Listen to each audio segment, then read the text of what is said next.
Assalamualaikum warahmatullahi wabarakatuh.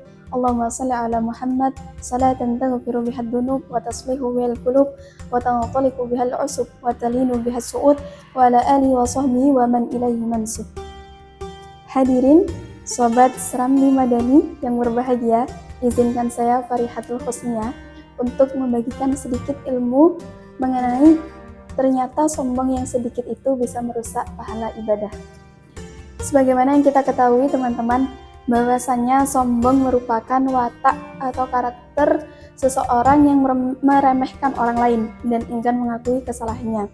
Sebagaimana adapun seseorang yang menyombongkan dirinya dalam urusan agama, maka sesungguhnya ia tidak mendapatkan hakikat dari ibadah itu sendiri. Sedangkan orang yang telah meraih hakikat pada suatu ibadah, maka dia akan merendahkan diri dan tawaduk kepada Allah Subhanahu wa taala. Sebagaimana yang kita ketahui bahwasanya Rasulullah merupakan makhluk manusia yang paling tawaduk kepada Allah Subhanahu wa taala. Sebagaimana terdapat suatu riwayat bahwasanya Rasulullah itu kerap kali melakukan sholat malam, sebagaimana yang disaksikan oleh Sayyidah Aisyah. Suatu malam ketika beliau melaksanakan sholat malam kepada Allah, maka diriwayatkan kalau kaki beliau itu hingga pecah-pecah dan bengkak di kedua kakinya. Kemudian Sayyidah Aisyah bertanya, "Ya Rasulullah, engkau adalah makhluk paling mulia yang telah Allah janjikan untuk diampuni segala dosanya, baik yang telah lalu ataupun yang akan datang." Kemudian Rasulullah menjawab, "Afala akun abdan syakuran?" Apakah aku tidak ingin menjadi seorang hamba yang bersyukur? Dari kisah ini dapat kita teladani bahwasanya Rasulullah, seorang makhluk yang paling mulia, masih tetap ingin melakukan ibadah sepanjang hidupnya karena ingin menjadi seorang hamba yang bersyukur, melakukan pengabdiannya kepada Tuhannya. Maka dengan itu teman-teman, tidak sepatutnya kita sebagai seorang hamba menjadi manusia yang angkuh dan sombong.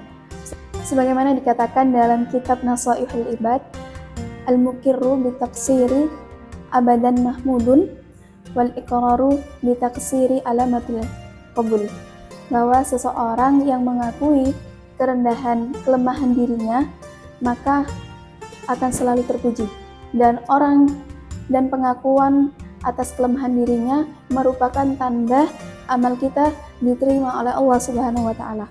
Sehingga teman-teman, marilah kita dengan hati yang lapang untuk selalu mengerjakan amal ibadah tanpa ada kesombongan sedikit pun, karena tanda-tanda orang yang sombong itu ada 3. Yang pertama, orang yang merasa dirinya lebih baik dari orang lain. Yang kedua, orang yang merasa berat ketika diberikan nasihat. Jadi ketika dia dikritik, ketika dia diingatkan kesalahannya, maka ia akan dengan berat untuk menerima di dalam hatinya, karena orang yang sombong hatinya itu sudah keras, sehingga hatinya telah tertutup dari kebenaran. Kemudian tanda sombong yang ketiga, itu orang yang berat ketika orang lain dipuji, sehingga dia merasa bahwa pujian itu hanya layak untuk dirinya, dia yang paling layak mendapat pujian itu, sehingga dia merasa berat, merasa iri hati ketika orang lain dipuji, mendapatkan pujian. Kemudian itu juga menjadi salah satu sebab kenapa sombong itu menjadi salah satu penyakit hati yang dapat mengotori hati kita. Karena jika di dalam diri manusia ada sedikit saja kesombongan, maka itu akan menghapus amal-amal ibadah yang telah dia lakukan. Sebagaimana di dalam hadis dikatakan, la yadkhulul jannah man kana fi qalbihi mithqala dzarratin minal kibr. Tidak akan masuk surga seseorang yang di dalam hatinya ada seberat biji sawi tentang kesombongan. Maka dengan itu teman-teman, marilah kita membersihkan diri kita dari perasaan-perasaan sombong agar segala amal ibadah kita diterima Allah Subhanahu wa taala. Mengapa kok kita harus membersihkan hati dari berbagai macam penyakit hati, salah satunya sombong? Karena hati merupakan tempat di mana Allah memandang hambanya.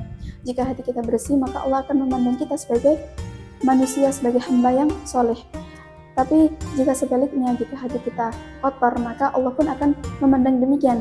Oleh karena itu, sudah seharusnya kita sebagai seorang muslim senantiasa berusaha untuk menjauhkan diri dari segala penyakit-penyakit hati. Semoga Allah menjauhkan kita dari segala sifat yang buruk, penyakit-penyakit hati yang membuat amal ibadah kita tidak ikhlas di mata Allah Subhanahu wa taala. Mungkin cukup sekian Serambi Madani seri Ramadan berbagi inspirasi Ma'had Al-Madani.